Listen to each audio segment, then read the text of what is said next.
আজকে পশ্চিমবঙ্গে আমরা বাঙালিরা শিক্ষা, খাওয়া দাওয়া আর বেড়ানো, এই তিনটেই হচ্ছে বাঙালির প্রিয় জিনিস। খেতে পাবো না, তাও সন্তানদের পড়াশুনোটা করতে হবে, শিক্ষাগত যোগ্যতাটা অর্জন করতে হবে। আজকে সেইখানে আমরা দেখতে পাচ্ছি আমাদের শিক্ষক শিক্ষিকাদের পা ভেঙে দেওয়া হচ্ছে, জামা কাপড় ছিঁড়ে দেওয়া হচ্ছে, মাথা ফাটিয়ে দেওয়া হচ্ছে। আর এই গৌড়বঙ্গ বিশ্ববিদ্যালয়ে আজকে তারা সার্টিফিকেট পাচ্ছে না কয়েক মাস ধরে। মুখ্যমন্ত্রী বোধহয় এটাই চান, মুখ্যমন্ত্রীর এই যে টেনিউর 14 বছর 14.5 বছরের, ওনার টেনিউর দেখে মনে হয় যে উনি চান না যে পশ্চিমবঙ্গের মানুষ, যুব সমাজ, ছেলে হোক মেয়ে হোক বাচ্চা হোক, তারা পড়াশুনো করে শিক্ষিত হোক। শিক্ষিত হলেই তো প্রশ্ন করবে না, কেন আমি ভাতা নেব, কেন আপনি আমাকে চাকরি দেবেন না, কেন আপনি ডবল চাকরির কথা বলেছিলেন, কেন আমরা চাকরি পেলাম না, প্রশ্ন করবে। অশিক্ষিত হলে প্রশ্ন করবে না, তাদেরকে ভুল বুঝিয়ে 1000 টাকার লক্ষ্মীর ভাণ্ডার দিয়ে মুখ বন্ধ করে দেওয়া যাবে। এটাই হচ্ছে। এই বাংলার মানুষ জেগে উঠুন। আজকে যদি না আমরা প্রতিবাদ করি, আগামী দিনে আমাদের ছেলেমেয়েদের কি দুর্দশা যে হবে, বা সাধারণ মানুষের, খুব আনফর্চুনেট। তৃণমূলের টিম কেন থাকবে বলুন তো? তৃণমূলের সুপ্রিমো মমতা ব্যানার্জি, আমাদের মুখ্যমন্ত্রী, চিরকাল আমাদের মিলিটারি ফোর্সেস, আমাদের যে আর্মি, তাদের নিয়ে প্রশ্ন তুলেছেন। ভুলে গেছেন কি? বালাকোট, পুলওয়ামা, উড়ি, সবসময় বিএসএফ অপমান করেছেন। মাননীয় প্রধানমন্ত্রীর নেতৃত্বে হয়েছে, অপমান করেছেন। এবারও মুখ্যমন্ত্রী চুপ করে আছেন, কিন্তু বাকি তার শাকরেদরা, গতকালও সাংসদ সৌগত রায় আজে বাজে কথা বলেছেন, অপমান করেছেন। তো যে ভারতবর্ষকে বিশ্বাস করে না, ভারতবর্ষের আর্মড ফোর্সেসকে সম্মান করে না, যে প্রধানমন্ত্রীর নেতৃত্বে এই টার্গেট ফুলফিলড হলো, 9টি জঙ্গি গোষ্ঠীর পুরো শেষ করে দেওয়া হলো, তাকে অপমান করে, তো তাকে নিয়ে যাওয়া হবে কেন?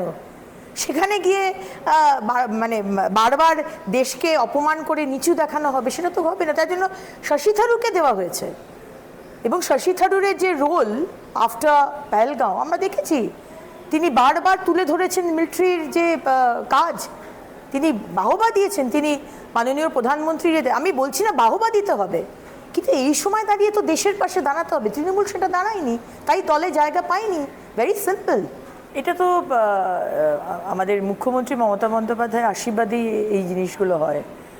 কারণ আজকে ইমাম ভাতা পাওয়ার জন্য তার ভোটার কার্ড, আধার কার্ড দরকার। আজকে বাংলাদেশের নাগরিক এসে এখানে ইমাম ভাতা পাচ্ছে, তার ডকুমেন্টসগুলো কে বানিয়ে দিল? তৃণমূলের যারা জনপ্রতিনিধি, তারাই তো বানিয়ে দিচ্ছে। এর আগে আমরা দেখেছি আনসারুল বাংলার জঙ্গি আমাদের সাদ আলী, 2 জায়গায় তার ভোটার কার্ড, তার কোন ফুপার মেয়ে, পিস্তত বোন আর কি, সে তৃণমূলের জনপ্রতিনিধি, পঞ্চায়েত মেম্বার, সে বানিয়ে দিয়েছে তার জঙ্গি। তো এইগুলো মুখ্যমন্ত্রী মমতা বন্দ্যোপাধ্যায় ভোট ব্যাংকের জন্য বাংলাদেশের জঙ্গি বলুন, এই ধরনের ইমাম বলুন, তাদেরকে ঢোকাচ্ছে। 72টা বিএসএফ পোস্টের জন্য জমি চাওয়া হয়েছিল, জমি তো দেওয়া হয়নি, সে জায়গাগুলো তো ফাঁকা রয়েছে, সেই ফাঁকা জায়গা দিয়ে লোক ঢুকছে। এবং আজকে যেখানে আমার রাষ্ট্রবাদী মুসলমান ভাইয়ের ইমাম ভাতা পাওয়ার কথা, আজকে সেই ইমাম ভাতা পাচ্ছে না, সেইটা বাংলাদেশের নাগরিক পাচ্ছে। এর থেকে দুর্ভাগ্যের আর কি হতে পারে? এখনো যদি বাংলার মানুষ না বোঝে, সে হিন্দু হোক আর মুসলমান হোক, খ্রিস্টান হোক আর শিখ হোক, এরপরেও যদি আপনারা না সজাগ হন, না জেগে ওঠেন, শেষ হয়ে যাবে পশ্চিমবঙ্গ। শেষ হয়ে গেছে, যেটুকু বেঁচে আছে সেটাকে আমরা আগলে ধরে আছি 26-এর আশায়।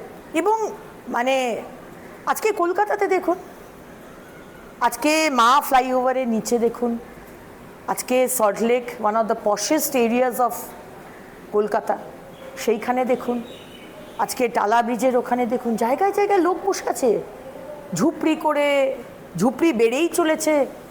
তো এটা কি হোম মিনিস্টার, আমাদের রাজ্যের যে মুখ্যমন্ত্রী এবং গৃহমন্ত্রী মমতা ব্যানার্জির কি দেখার কথা নয়? পুলিশ মন্ত্রী কি দেখার কথা নয় যে আজকে এই এরিয়াতে, এই থানার মধ্যে আমি জানি এই মানুষগুলো থাকে, হঠাৎ করে 50 জন চলে এলো কোথা থেকে? এটাকে আমি দেখব না? ইচ্ছে করে তারা এদেরকে বসাচ্ছে, এরা রোহিঙ্গা, এরা বাংলাদেশি, এরা জঙ্গি। আমাদের সুরক্ষা, ভারতবর্ষের মানুষের সুরক্ষা মানে একদম মানে শেষ হয়ে যাচ্ছে। এবং মুখ্যমন্ত্রী ভোট ব্যাংকের জন্য এই কাজটা করে চলেছে। দেখুন, তাদের দলের বিষয় তো বলতে পারবো না, আভ্যন্তরীণ বিষয় আমার বলারও কোনো ইন্টারেস্ট নেই। কিন্তু হ্যাঁ, একসময় দিদি যাকে বাংলার বাঘ বলতো, সেই বাংলার বাঘ কয়েক বছর জেলে থাকার পর ফিরে আসার পর আমরা দেখেছি যে তার যে ক্ষমতা, সেই ক্ষমতা খর্ব করা হয়েছে। এবং তারপরে অনেক নেতৃত্বকে সামনে আনা হয়েছে। কাজল শেখের কথা আমরা মাঝে মাঝে শুনি, আবার এখন যার কথা বললেন তাকে সভাপতি করা হচ্ছে। তাদের ইন্টারনাল ব্যাপার, কিন্তু পুরোটাই হচ্ছে টাকা পয়সার হিসেব। মাননীয় মুখ্যমন্ত্রী সাদা শাড়ি পরলেই যে এই দুর্নীতির মধ্যে যুক্ত নন বা উনি যে কিছু জানেন না, এটা কিন্তু ভাবার কোনো কারণ নেই। মুখ্যমন্ত্রী চেয়ারে বসে আছেন, আর সারা পশ্চিমবঙ্গে ইনক্লুডিং বীরভূম কি দুর্নীতি চলছে। অজয় নদীকে শেষ করে দেওয়া হচ্ছে, কয়লা, বালি, পাথর, গাছ, এই যে সিন্ডিকেট চলছে, আপনি জানেন না? এটা আমরা বিশ্বাস করি না। এগুলো সমস্তই টাকা পয়সার খেলা। সুতরাং আর কয়েকটা মাস সাথে সুশাসন যদি চান বীরভূমের মানুষ, বাংলার মানুষ, একটু ভাবা শুরু করুন।